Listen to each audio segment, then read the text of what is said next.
Judge's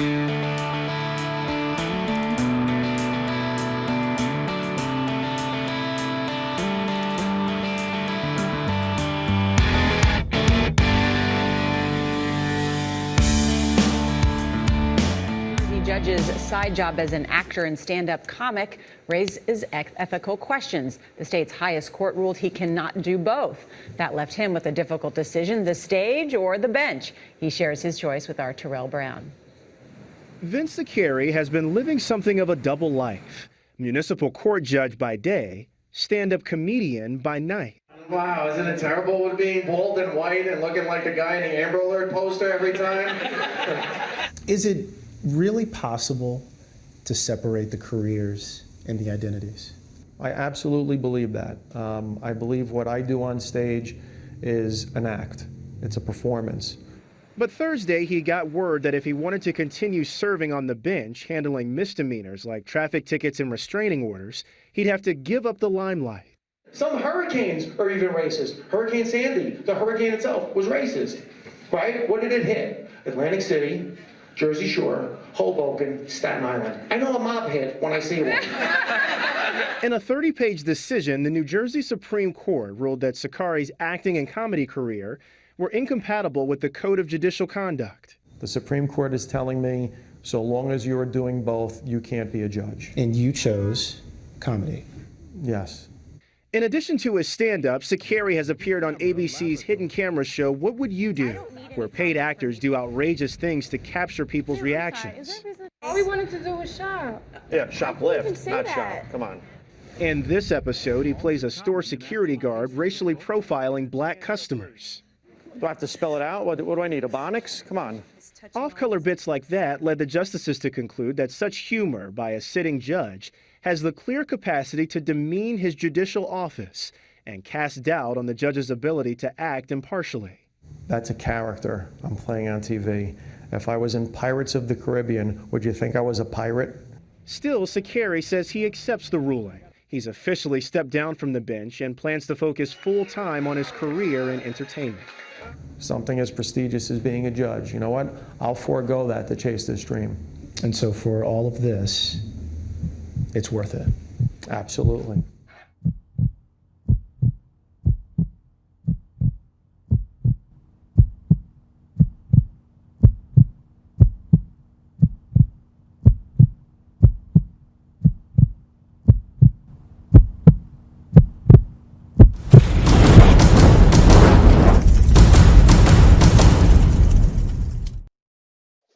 Hi, everybody. Welcome to Judge Vinny, starring me, Judge Vinny, Vince August. Thank you, everyone, for joining me on this first episode and hopefully every episode of the Judge Vinny Show. This show is going to treat all of the topics the same way I did everyone that came in front of me as a judge and pretty much everyone I've ever met as a lawyer. Okay, I am going to treat everything in a completely unbiased and fair way. I am going to analyze facts. I'm going to analyze law. I'm going to analyze opinions. And what I'm going to do is I'm going to give you my unbiased opinion on things. And listen, this is an opinion show. Okay. We will try to support it by facts. We will do real-time fact checking. I have a great staff around me that has helped put this show together. And what better way to start than talking about the First Amendment? Listen, no one knows much about the First Amendment as someone who had to go through a First Amendment battle and also litigated sort of First Amendment issues. So a lot of people don't know that my history actually started in the New York Attorney General's office while I was in law school. Part of the thing that you had to go through when you were in a New York law school, which is where Judge Judy went, by the way, is you had to participate in the Frisell moot court competition. The case that I was assigned in law school had to do with the First Amendment issue, and I had to prosecute against a fact pattern that had a rap artist sing a song that incited someone to shoot the mayor. It was musical lyrics, and whether or not these musical lyrics could lead to someone shooting and taking out action based upon the lyrics and based upon what was written in the song. And I presented this argument to an appellate court judge from New York, an attorney from the New York Attorney General's office in the Antitrust Department, Richard Schwartz, and the head of the writing department in New York Law School. after we presented our case, they went back, they conferred on it, came out, and they gave everyone their critiques. And I was the last one they came to. And they looked at me and they asked a question. They said, we have to ask you the most important thing that came to our minds. I said, what's that? They said, did you believe the argument you were presenting? I said, well, of course I believed it. That's what I meant. They said, no. Not whether or not you, like, is that something you would advocate for? And I said, to be quite honest with you, no. It's not a position I would want to advocate for. I disagree with the position in terms of how it would affect rights, but look, well, you gave me an assignment. I analyzed the law, and I had to present the case to try to win the case. And they said, well, you almost convinced us we were wrong because you're supposed to lose the case. And we went back and we had to re-research it because you were convincing us maybe we had it wrong. And as a result of that, the Attorney General was there and invited me to his office the next week, walked me through, showed me an empty office, and then said, hey, if you'd like to start working here, you can start working here next week. And I wound up getting a job at the New York Attorney General's office as a second-year law student at New York Law School. The point of that entire discussion and the point of that story is, look, when you take on cases, and look, I was a criminal defense attorney since 1999 until I sat as a judge in 2008. Then when I was a judge for that 6-year period, I couldn't sit as a criminal defense attorney because I was doing criminal defense judge work. So I kept my family practice, my real estate practice. After I left the bench, went back to doing criminal defense, continued my family practice and general practice. But when I had to present the case, and people used to say to me, as a criminal defense attorney, how do you sleep at night defending people? You're not defending the person. What you're defending is the rights. You're defending the law. You're defending the Constitution and whatever those rights may be. Now, listen, some of you think that everyone that's charged with a crime is guilty of a crime. That's not the case. There were some people that did come into the office and say, hey, look, I did this. I'm dead to rights. What am I going to do? Then I would have to look at the arrest. I would have to look at the actions of the officers and then make an assessment as to whether or not there was a mistake made by someone in the system and whether that mistake would cost the prosecution and ultimately protect my client. Because those rights, while it may be offensive to some, that a criminal or someone gets away with a crime because I found what everyone calls a loophole. It's not a loophole because those rights are designed to protect the innocent. And every now and then, you know what? We're going to protect someone that's not so innocent. But we don't throw out those rights because of those situations. Because more often than not, the rights work. They are doing their job. And right now, we are seeing that we are at another crossroads. We are at a very heated moment in our society, especially for the last couple months since the election ended, with people arguing over certain language being used by the president, by his legal team, and whether or not that eventually led to an incitement on January 6th where people stormed the Capitol building. And then there was the action taken by various social media groups with regards to the president, his rhetoric, his language. So we have to separate what a lot of people feel about the president and the rights that protect that speech.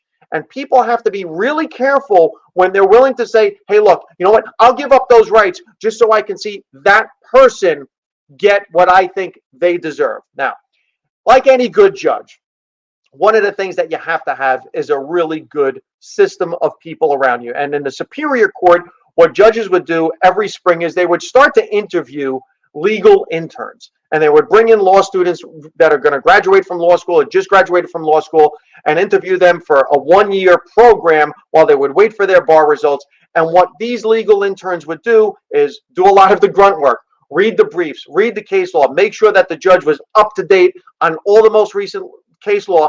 And then they would sit down with the judge at the end of the day and go over some of the facts, go over some of the case law, try to figure out how this fit the cases that were in front of the judge and what the right decision was. And a lot of times legal interns would actually wind up writing the judge's decisions. The judge would make the decision, the legal intern would write the decision. Well, I have found myself a law clerk and a legal intern to help me out. First, I want to introduce you to my law clerk.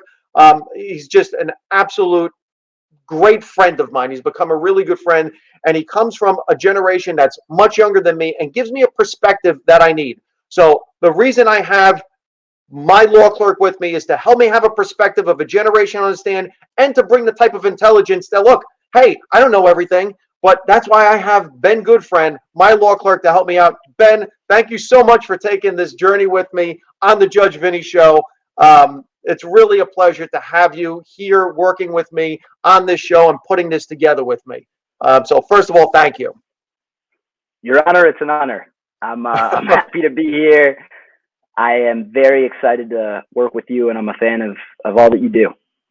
Well, we're going to do a lot of work, and I gave you an assignment right out of the gate with regards to the First Amendment. I said, listen, I want you to start looking into Brandenburg versus Ohio, Indiana versus Hess, and I want you to analyze what's been happening in our country with regards to the president. Now, listen, a lot of people don't like the president. About 80 million people voted against him. So we know there's people out there. We've seen all the news. We understand the vitriol. However, as much as people don't like him, when he was pulled from social media websites, we saw very surprising characters come to his defense. Glenn Greenwald came to his defense with tweets and messages. In fact, the ACLU came to his defense. We saw Andrea Merkel, Michael McCormick from Australia, a lot of people that are not used to have a good relationship with President Trump came to his defense. There's a reason for that. Now, first off, help people understand Brandenburg versus Ohio. So Brandenburg v. Ohio is the key case study when talking about this issue. You have an incident where a Ku Klux Klan leader in the state of Ohio organizes a Klan meeting where violence may or may not have been planned. Knowing the Klan, it probably was. And under Ohio's criminal syndicalism law, this leader was prosecuted and found guilty. His team then appealed the decision, went all the way to the Supreme Court, not under the grounds of whether he had violated Ohio's law, but on the grounds of whether Ohio's law was in fact unconstitutional in that it denied the First Amendment right to protection of speech. Okay, so what we have is a couple of really important things here. We're talking about an actual Klan leader. This is not the president of the United States, who many people believe is a white supremacist because he doesn't use the type of language to condemn white supremacy that satisfied their needs, or is endorsed by groups like the Proud Boys or white supremacist groups. This is an actual Klanman. There's no question about it who he is, correct? Well, one thing I would say is I agree with everything you said, but the president hasn't evaded certain language. I think it would be more accurate to state that he has flatly avoided welcome opportunities to denounce white supremacy. Okay. But he's, as far as we know, he's not the leader of the Klan. He was, in fact, elected president. Okay.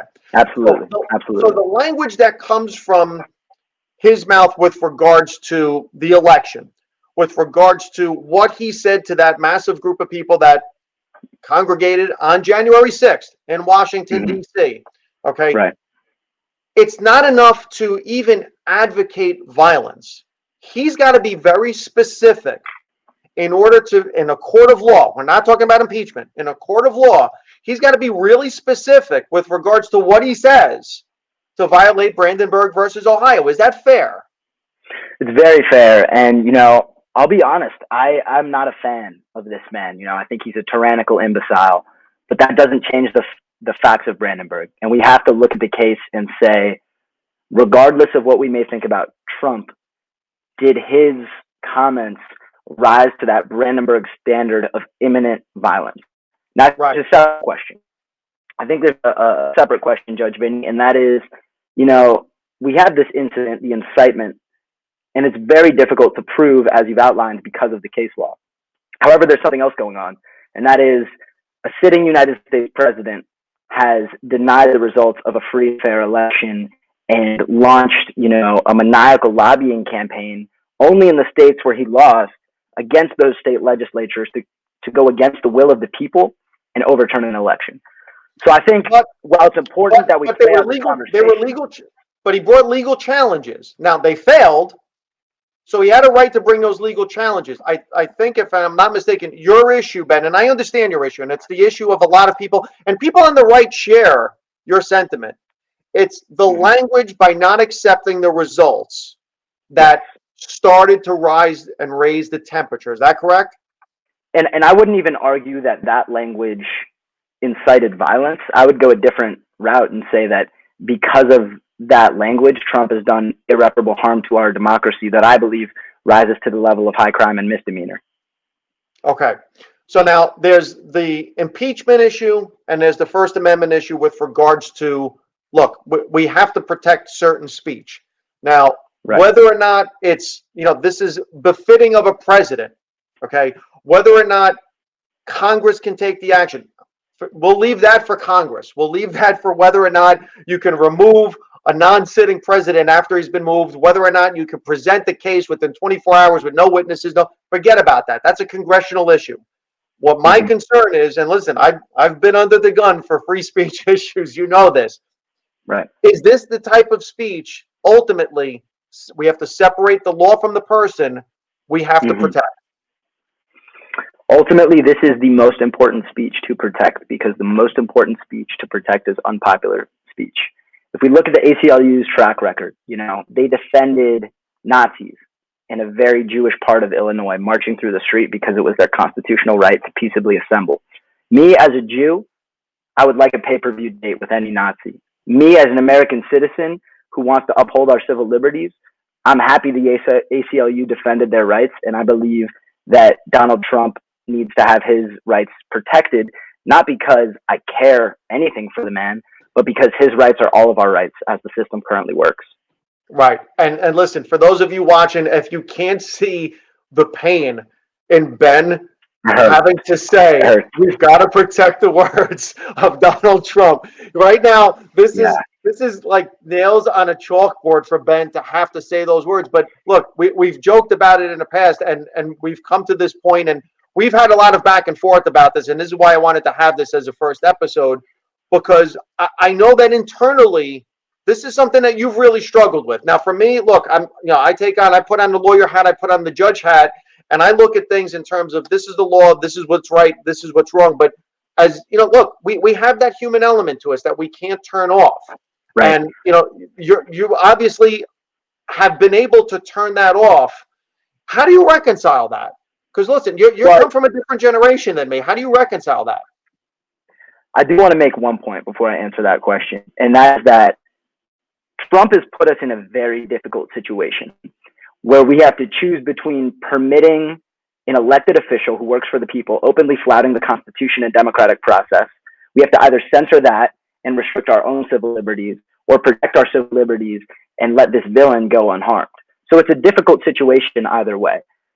That said, returning to your initial question, how do I reconcile this? I reconcile this the same way I did when I was working as an investigator for the DC Public Defender Service. If I'm representing someone, my client, who is allegedly guilty of a horrendous crime, you have to zoom out. I'm not endorsing whatever actions they may or may not have taken. Rather, I'm saying we need to uphold the Constitution because everybody is entitled to a lawyer. So, it pains me to say it, it's like vinegar coming out of my fucking mouth. But Donald Trump is entitled to the same constitutional rights as the rest of us. Right. And Ben, listen, I appreciate how hard that is for you to do. And to be honest, and look, in the end, what we're trying to protect here isn't Donald Trump. And I think that's the thing that everyone needs to remember. What we're trying to protect here is our laws, our rights, our democracy, because if you're willing to surrender that right and you're willing to give that right away just to punish him, then someday you're going to look for that right and say, wait a minute, what happened to that right? Well, you gave it away because you know what? Your anger and your emotion got the best of you at that moment. And listen, right now, we have this weird situation happening, okay, where those rights, for better or worse, were kind of trampled upon, or someone took liberties and certain people took liberties. And this is one I've gone back and forth with you on, and I've seen the cringe in your face whenever I talk about this. But listen, former First Lady Michelle Obama said it's time for Silicon Valley to step in and do the right thing. And it was Facebook, it was Twitter, it was Instagram, it was all these social media platforms that were called on to silence the president. And maybe some of that is because social media platforms and the government, maybe they were a little too intertwined. Well, Vince, you alluded to the fact that we're coming at this from, different generations. I'm 22, you're 27. But at the end of the day, there are two judicial systems in play right now. We have three. We have the American criminal legal system. We have impeachment, which is a political and therefore a public process. And then we have the court of public opinion. Now, I want to show case law that is like doctrine to my friends on the other side of the aisle, business-loving conservatives. Citizens United at the level of the Supreme Court found that donations made by private organizations essentially amounted to speech and therefore were protected under the First Amendment. If that holds true, then private businesses who are not publishers, according to Section 230, are allowed to remove harmful, hateful, and otherwise stupid users from their platform because of Citizens United. That is their right as a business, according to Citizens United, because it is their speech to censor users. All right. Now, I'm glad that you mentioned this, and I'm glad that you brought up these businesses and how you want to protect these businesses, because these businesses do have some protection. In fact, some of them have more protection than any of us have. And Ben, you introduced me to someone that I am bringing into the show who's going to bring us also some research, a friend of yours, Michael Sirachi, who's going to be the legal intern, who I'm going to give some grunt work to. I'm going to give him some assignments. And Michael's going to come into the office now because I gave Michael an unbelievable assignment when it comes to researching just how protected some of these businesses are. When I talk about protection, I'm not just talking about protection of law. I'm talking about protection of unbelievable magnitudes, force, defense systems, everything else. So let's bring Michael into the room. Michael, welcome to the show. Thank you for being part of Judge Vinny. I gave you a pretty good assignment about something in your backyard. What did you find? Well, first of all, congrats on being 27. I didn't realize that. And second of all, so listen, I grew up in Virginia, and I had no idea that these big data companies that you're talking about, Microsoft, Amazon, Google, they have more protection than you could ever imagine. So let me first tell you this. 70% of the world's daily internet activity flows through Loudoun County, Virginia, which is right next to the CIA headquarters in Langley. We can't gloss over that. Okay, 70% of the world's internet flows through Virginia, basically a database storage house in Virginia. Okay, right next to within an hour of the Capitol, right next to the CIA headquarters. It's called Data Center Alley. People call it the Silicon Valley of the East Coast. And it's big companies, again, like Microsoft, Amazon, Google, cloud computing companies that basically own the internet. When we think of the cloud, right? Terrible metaphor. We think it's something floating up in the air, like a satellite or something. And what does it really look like, Michael? Tell us what this cloud physically looks like. It looks like Fort Knox. It's massive warehouses with concrete barriers, armed security guards. If you want to get into one of these places, Judge, you got to do a retina scan. You got to go through, some people have said up to 10 password protected doors just to get into where all our data servers are, right? And again, I want to know how big this warehouse is. Come on, tell me, how big of a warehouse are we talking about? Are we talking about like Best Buy? What am I looking at? No, not even close. Some are over 2 million square feet. Which is, so to put that in perspective, the Pentagon is 3 million square feet. Okay. This is how big of a and what's in these warehouses? Break it down for us. Well, listen, I know I'm pale, but I'm not Edward Snowden. So I don't understand everything. But technological jargon aside, more computing power and data servers than you could possibly imagine. And on top of that, they're all backed up by additional servers somewhere else, and just basically massive technology warehouses where, like, if you go on Netflix, right? So Netflix works with Amazon Web Services because Netflix doesn't want to have to pay for all that infrastructure. Instead, they lease it from Amazon. When you go on Netflix and you watch a movie, you don't have that stored on your computer. You're tapping into that data server, which has it stored there. Okay. So just computers on computers on computers in massive million square foot warehouses that are protected like Fort Knox. How many people are in these buildings? I I didn't come across that, but I know there's armed security guards, and then no one else is allowed access in that No one except for the else. highest level of security. So there's very few people. We're just talking about machines storing data. And Right. yet we have many walls to get through, barriers. We have retina scans. We have armed guards. And this is a county that's basically nothing but these warehouses, correct? Right. Yeah. People have come out and said it's literally saved the economy there. It has a very high average household income because there's a bunch of, tech geeks that work the servers and fix all that stuff that live out there. So we are protecting data, information from human beings that basically they can get whenever they want. Just ask me the question, okay? We're protecting the data, technically, more than we're actually protecting human life. I mean, that data is protected more than this country was from coronavirus. It's protected more than any border security we have. So really, we're protecting information at a level that really our national security doesn't touch. Is that fair to say? I would agree. Listen, we all know about how the DNC was hacked, right? You cannot hack these warehouses. The cybersecurity are hundreds of millions to billions of dollars worth of cybersecurity in these. And here's what I'll say too. It's not that we're protecting this data, right? Like, I would love if we were protecting this data, because I don't want people to know that I watch rom-coms and cry about my ex-girlfriend all the time. That's my information. I don't want other people to know that. But this is Amazon protecting that for their own sake, so they know what I click on, what YouTube videos I watch, what articles I read. It's not us protecting it. It's a select 5 big data companies that are protecting it.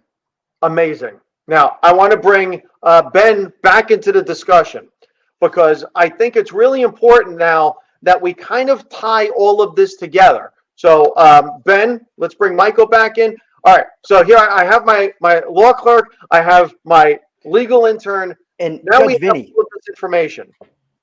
Before we move forward, Michael, on behalf of all the tech geeks out there, I want you to know that that's offensive, okay? They're technologists, and you should be careful with your language. That's right. Well, listen, it's First Amendment free speech. He can say whatever he wants here. So, Yeah. Ben, here's what we have, okay? We have Silicon Valley. We have this place now on the East Coast in Langley, Virginia. We are protecting these information companies, these technology companies, in a way that we're not even protecting our society. And what are we protecting in the end? We're protecting information. So the information that's being protected for these companies is seemingly more important than the people that they're getting this information from. Judge Vinny, if we were to think of the American populace as products or crops, as these tech overlords do, the data would be the fertilizer. It's what they need to monetize our participation in their system. Okay. So listen, normally this type of protection that Michael told us about protects things like weapons, protects things that, are like bombs and missile silos. And Michael and Ben, honest question. Is it far-fetched to say that this data ultimately is, if not can be, weaponized against us? Michael? I mean, I think you saw it on the Capitol, right? Like, essentially, you have these websites that use algorithms to radicalize people. So you click on a Trump article, and then all of a sudden you get a Breitbart article, and then all of a sudden you get a Alex Jones fed article, and they just keep radicalizing you. And then all of a sudden you're on the Capitol, breaking through because you think that the election was a fraud. So yes, I think that this data, where they understand what we're clicking on, what kind of people we are, I think it is a weapon, because they literally weaponized people and sent them into the Capitol just a few weeks ago. And at the same time, Ben, let me throw this at you. Let's say you're a sitting member of Congress, sitting member of the Senate, and you know what? You reach out to Jack Dorsey, you reach out to Amazon, you reach out and say, hey, listen, I'm running in my district. What kind of information, what are the top 3 searches, what are the top 3 fears that you see collected in my district that maybe I could use and kind of create a slogan and kind of get people to understand? I mean, that's weaponizing information in a way, isn't it?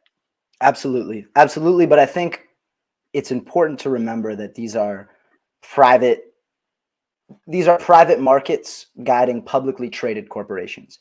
And therefore, really close to the CIA and DC. That's where I would disagree with Ben. Understood. That's where I would disagree with Ben.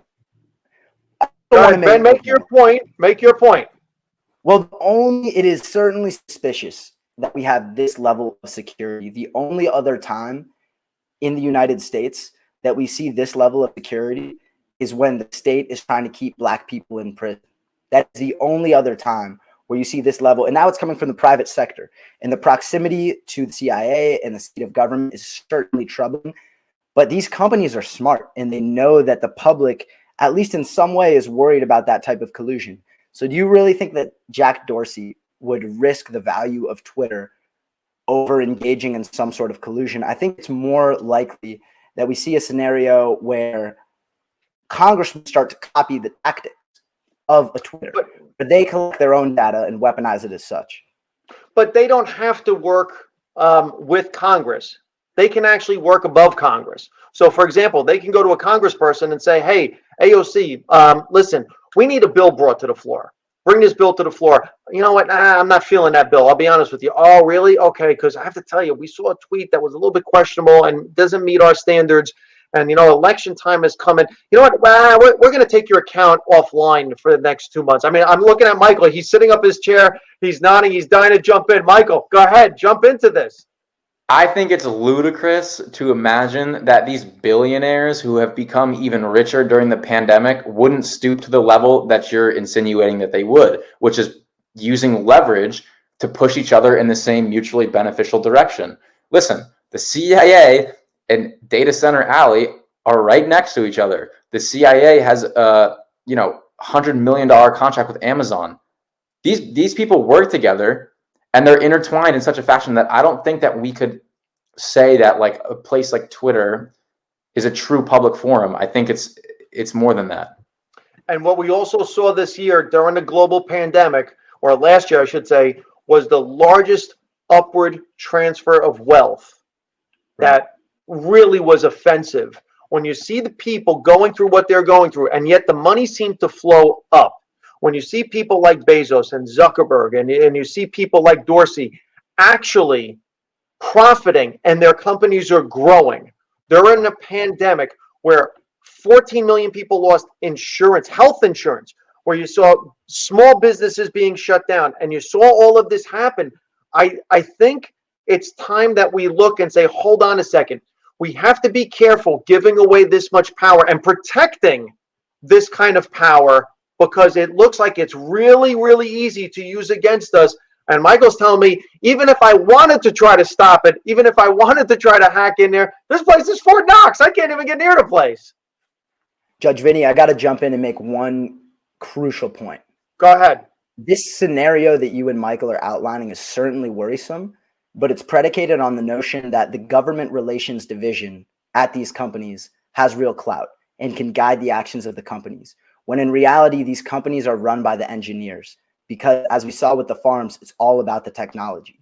And I don't think these engineers or the engineers turned executives would do the sort of, accuracy that you are suggesting. Now, it's a concern. I don't want to rule it out as a concern, but the lobbyists aren't in charge at these places. I'm not talking about the workers, but I'm talking about there comes a point in time where people, and listen, let's be honest, power is like a drug.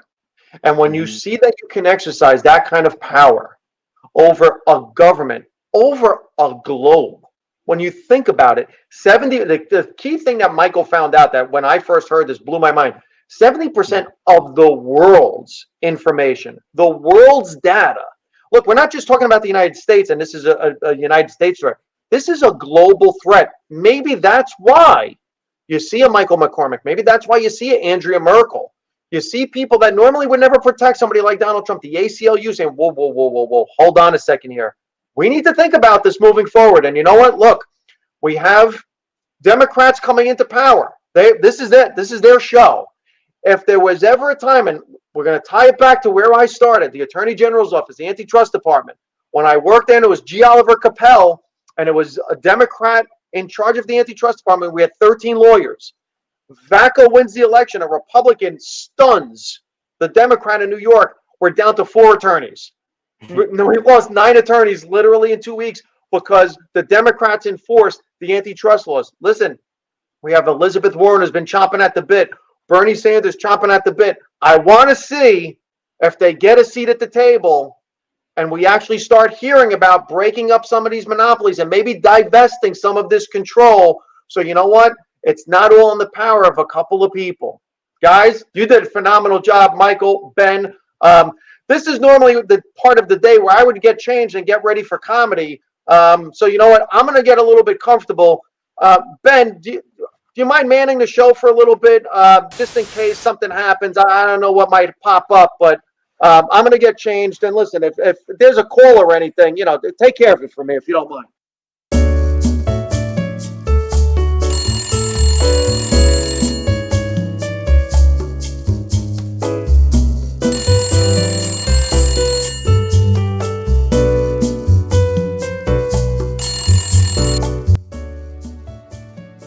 Hello? Is this Judge Vinny? No, this is Ben, the law clerk. Who's calling? This is Joe Biden. President Joe Biden? I prefer to be called by my full title, the President, formerly known as the Office of the President-elect Joe Biden. Okay, that's a lot to remember. I'm impressed. Hey, don't be a smart aleck, buffalo mouth kid or whatever you're. I'm calling to wish you luck. How did you even know we were taping or get this phone number? Haven't you been listening to your own show? We know everything. Come on, man. Well, we're honored, Mr. President. We feel like we've got a good thing here, sort of like you and Vice President Harris, maybe. You're a good kid. Love that Kamala. Sweet gal. Cute little tomato, too, I gotta tell you. Probably shouldn't use those terms. I mean, come on, man. She's playing all kinds of fun things for me. Oh, yeah? What, like, you're signing executive orders? No, come on. I'm talking about ski trips. Told her I'd never been skiing. She couldn't wait. She signed me up. Told me the tallest mountain in North America. Should you really be, Then she's got me skydiving. I'm going skydiving, man. I never done that before. Skydive. Out of a plane? Ready for it? We're going scuba diving with sharks. Well, not both of us, just me. She told me, you're going to love it, old chum. Calls me old chum for that trip. I love it. Mr. President, you should have a doctor with you at all times. And it's funny. It's funny you mention that, kid. You have this little blonde filly named Dr. Jill. Follows me around day and night. Tucks me into bed, a whole thing, man. She's great. You know the thing. Yeah. Sleep. Maybe you should get some rest, Mr. President. You got to see the scuba diving suit, man. It looks like I spilled tomato sauce or blood on me. It's great. I gotta go. We got a black tie thing we're going on here. Hey, good luck, kid. That was President Joe Biden, everyone. All right, guys, I'm ready. Hey, did I miss anything?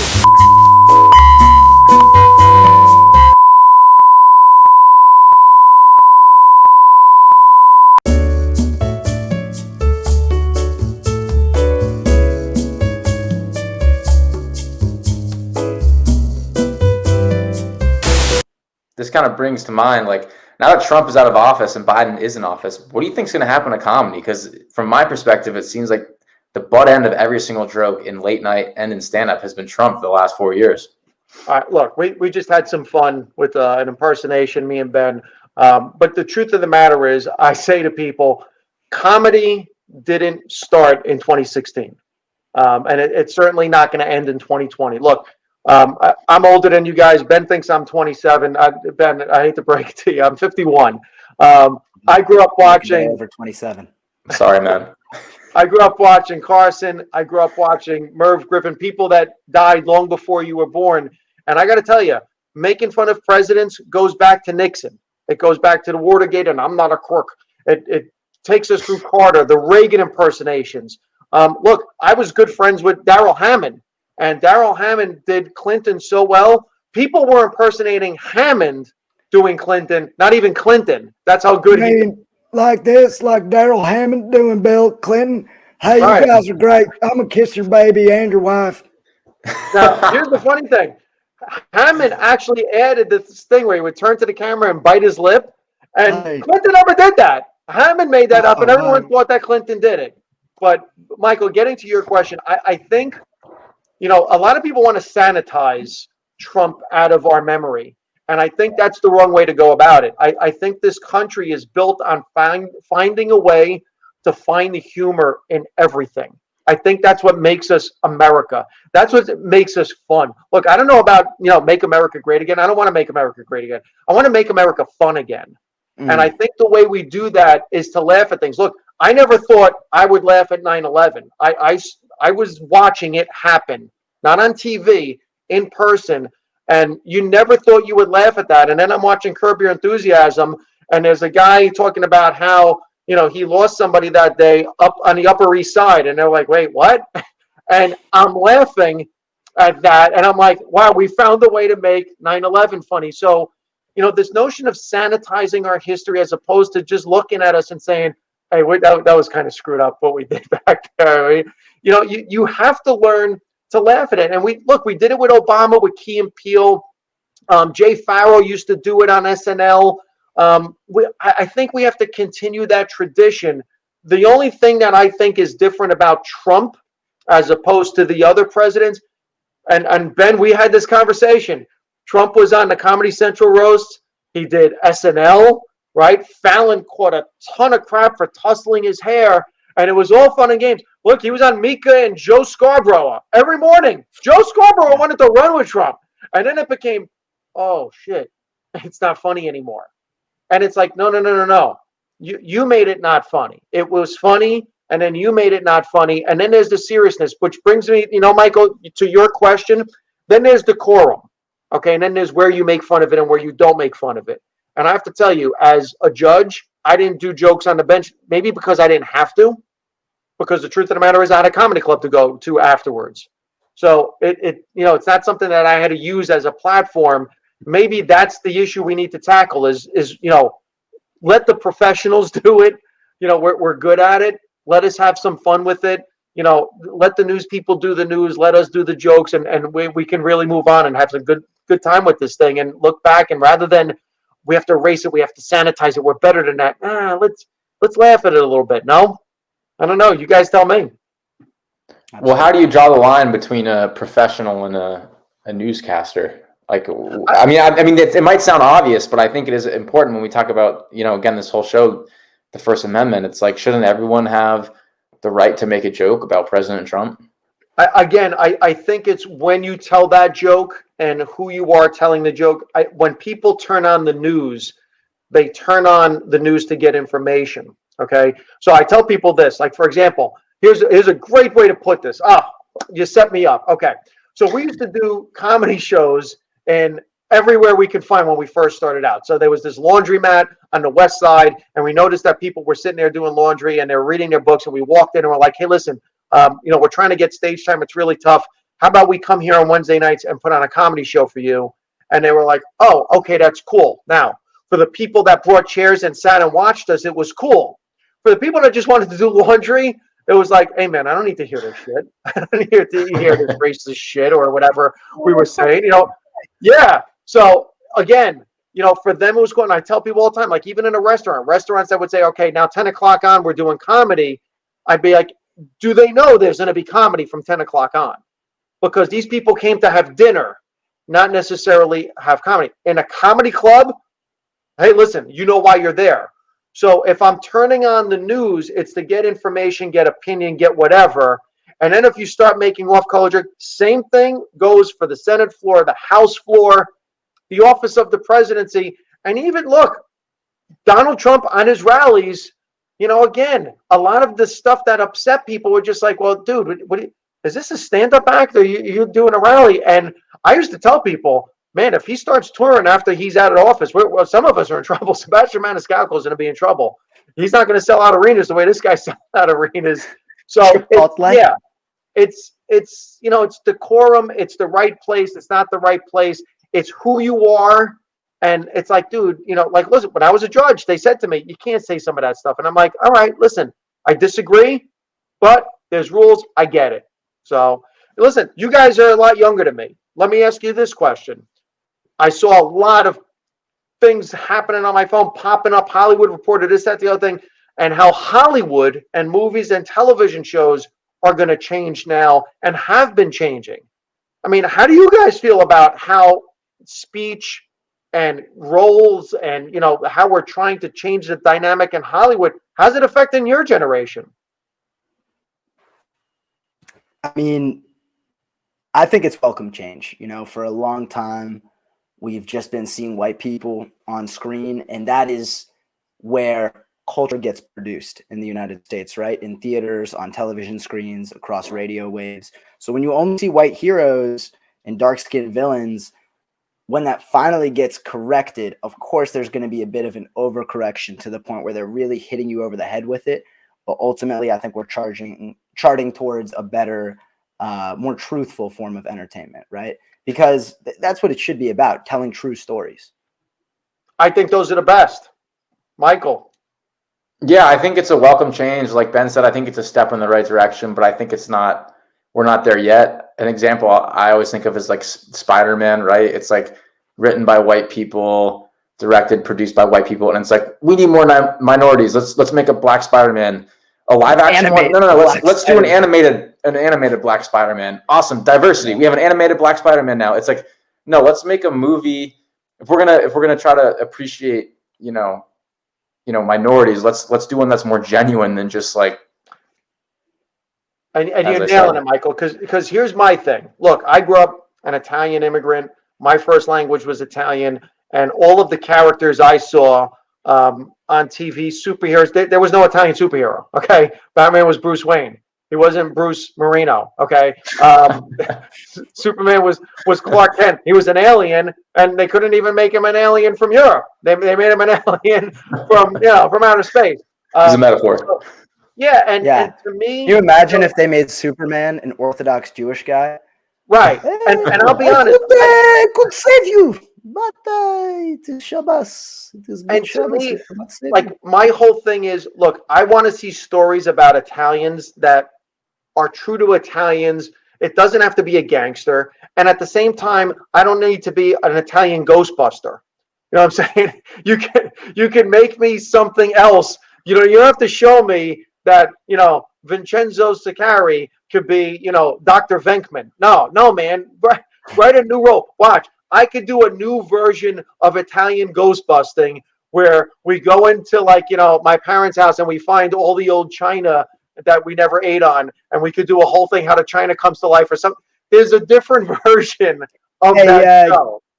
Judge Vinny, why don't you be careful or I'll ghost bust your front teeth in, eh? Here's a good Italian Vincenzo Mariano Gaspacho. We got to do a good old Italian movie about how you can't talk about premarital sex in front of your grandma. Hey, it's your grandma. She's going to talk about Here's an Italian. That's what it means to be Italian. Here's an Italian. You got a little ejaculate on your grandma. No. Who was the first one that walked on the carpet after she vacuumed it because she vacuumed it in the same direction, and now there's a footprint going in the other direction? There's an Italian mystery. See, that's like the Italian version of the movie Clue. But these are the stories I want to see. I want to see Hollywood, if you're going to make it more diverse, if we're going to use, and listen, my producer, Jess, who I love, and we've talked about the movie, the TV series, Transparent. Just like, wait a minute. We couldn't get a real trans person, we had to get a straight person. And it's like, yeah, I want to hear these trans stories, but I want to see the trans story about the trans person that they want to tell. I don't need to see, Catwoman as a trans person. That's just, we're going to plug in a different person to play this character. I want to see those real life stories because you know what? They laugh, they cry, they experience emotion, and we need to, that's the best way to learn about each other. Is to see the stories play out in real life as opposed to, Spanish Spider-Man or Ukrainian Superman, What I'm hearing from you is we need a Spanish Spider-Man. Spider-Man. He's going to be great. He's going to be swinging over Trump's wall to enter into the United States across the southern border. I shoot my waves and then, whoa, man, right across. The DEA can't find me anywhere, bro. I'm fucking loco. That's exactly why we don't want to see it. Thank you for making my point. All right, listen, guys. This is the first episode of Judge Vinny. I want to thank Deck 3 for giving me the music at the front of the show. Jess Miller, my producer, who came to me and said, let's make this a thing.